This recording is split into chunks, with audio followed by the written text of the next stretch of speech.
हमें दुख क्यों मिलते हैं? प्रिय दोस्तों, नमस्कार। हमारे YouTube चैनल गीता ज्ञान में आप सभी का हार्दिक स्वागत है। हमें आशा है कि आप हमारे साथ जुड़कर अपने जीवन में नई प्रेरणा और ज्ञान की प्राप्ति करेंगे। दोस्तों, श्री कृष्ण अर्जुन से कहते हैं कि जब ज्ञान की धारा जब बहती है तो सबसे पहले मोह को नष्ट करती है। सिकंदर से एक साधु ने कहा था कि तू पूरी दुनिया जीत लेगा, इसके बाद क्या करेगा? क्योंकि और कोई दुनिया है ही नहीं। दुखों का एक कारण मोह भी है। मोह से अज्ञान बढ़ता है और जीवन में समस्याएं शुरू होने लगती हैं। महाभारत में धृतराष्ट्र को दुर्योधन से इतना मोह था कि वह अपने पुत्र को गलत काम करने से भी रोक नहीं सके। धृतराष्ट्र को पुत्र मोह की वजह से धर्म अधर्म ज्ञान ही नहीं रहा था। अंत में सब कुछ बर्बाद हो गया। आध्यात्मिक गुरु ओशो ने अपने एक लेख में बताया है कि महाभारत में श्री कृष्ण ने अर्जुन से कहा था, जब ज्ञान की धारा बहती है तो सबसे पहले मोह को नष्ट करती है। मोह को इसलिए नष्ट करती है क्योंकि मोह अज्ञान है। यूनान का सम्राट सिकंदर पूरी दुनिया का जीत लेना चाहता था। एक दिन एक नागा साधु ने सिकंदर से कहा कि तू ये पूरी दुनिया जीत लेगा, उसके बाद क्या करेगा? क्योंकि इसके अलावा दूसरी कोई दुनिया है ही नहीं। इतना कहकर संत जोर जोर से हंसने लगा। संत की बातें सुनकर सिकंदर निराश हो गया था। सिकंदर ने संत से कहा कि आप मुझ हंसिए मत। ये बात सच ही है, लेकिन मैंने आज तक ये बात सोची ही नहीं थी।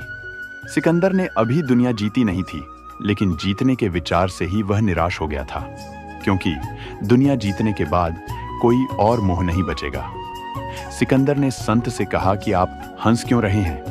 संत ने जवाब दिया कि तू पूरी दुनिया जीत लेगा, तब भी तुझे निराशा ही मिलेगी, क्योंकि तू दुनिया को जीतने के मोह में बंधा है। जबकि मेरे पास कुछ नहीं है, लेकिन मैं हमेशा खुश रहूंगा, क्योंकि मुझे किसी चीज का मोह नहीं है।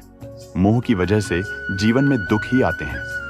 मोह घर परिवार से हो सकता है, सफलता का मोह हो सकता है, सुख सुविधा और मान सम्मान का मोह का हो सकता है। जहां मोह रहेगा वहां दुख तो आएगा ही। मोह जब सफल होता है तो दुख मिलता है, और जब असफल होता है तब भी दुख ही मिलता है। श्री कृष्ण कहते हैं कि जब को मोह त्याग देता है तो उसे मेरी कृपा मिल जाती है। मोह रहित व्यक्ति परम आनंद प्राप्त करता है। इसीलिए मोह का त्याग करना चाहिए और जो हमारे पास है उसी में संतुष्ट रहना चाहिए। ज्यादा पाने का मोह रहेगा तो दुख बढ़ना तय है। मानव जगत में सब कुछ वैसा नहीं है जैसा वांछनीय है। प्रतिदिन अखबार चीख चीख कर मानव पीड़ाओं की दुहाई देता प्रतीत होता है। संसार की आबादी का शायद 10% हिस्सा भी यह नहीं कह सकता कि वह खुद को पूर्णतः संतुष्ट पाता है। सवाल उठता है कि संसार में इतना दुख क्यों है? संसार का स्वरूप आखिर वैसा क्यों है जैसा वह है?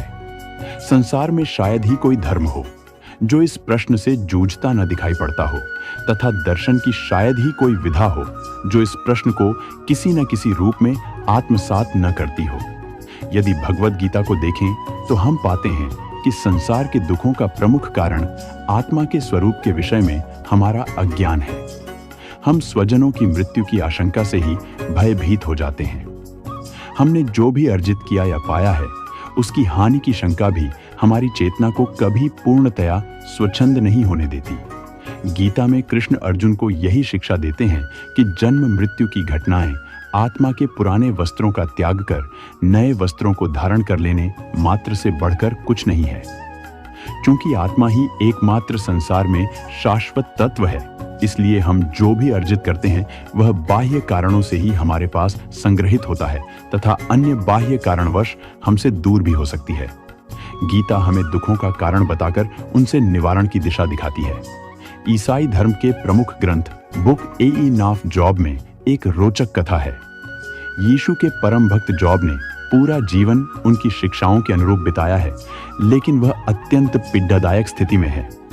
उसका परिवार, घर तथा संपत्ति आपदा की भेंट चढ़ चुके हैं। एक ही प्रश्न उसके रोम रोम में गूंज रहा है कि आखिर उसी के साथ ये सब क्यों हुआ। मुख्य बिंदु यह है कि जॉब सब कुछ खोकर भी ईश्वर में आस्था नहीं खोता। क्या ईश्वर में आस्था किसी कारणवश होनी चाहिए या निरपेक्ष रूप से? बौद्ध तथा जैन दर्शन श्रवण परंपराएं कहलाती हैं तथा निरश्वरवादी हैं। जगत में दुख है।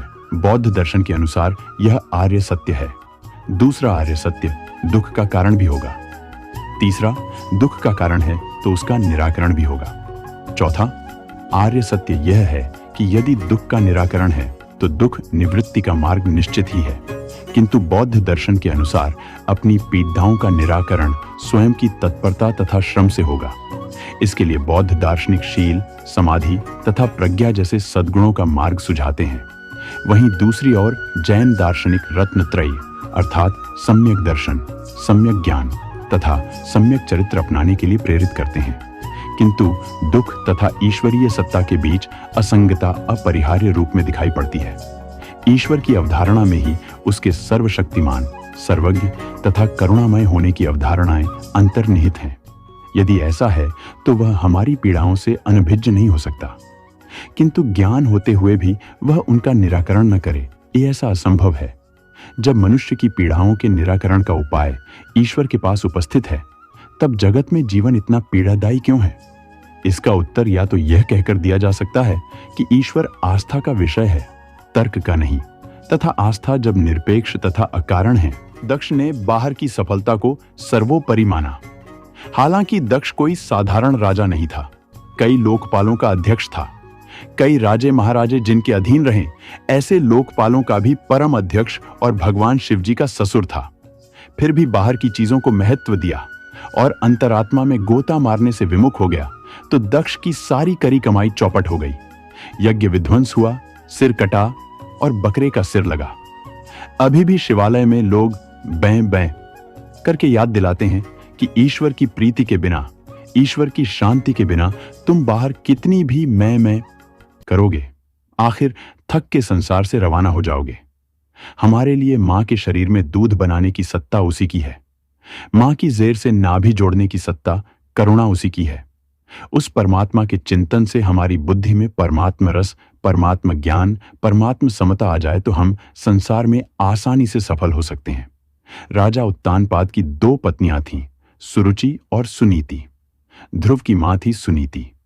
जो सामने दिखे मन उसके लिए ललक जाए और आगे पीछे का विचार किए बिना उसके पीछे लग जाए, वह है सुरुचि।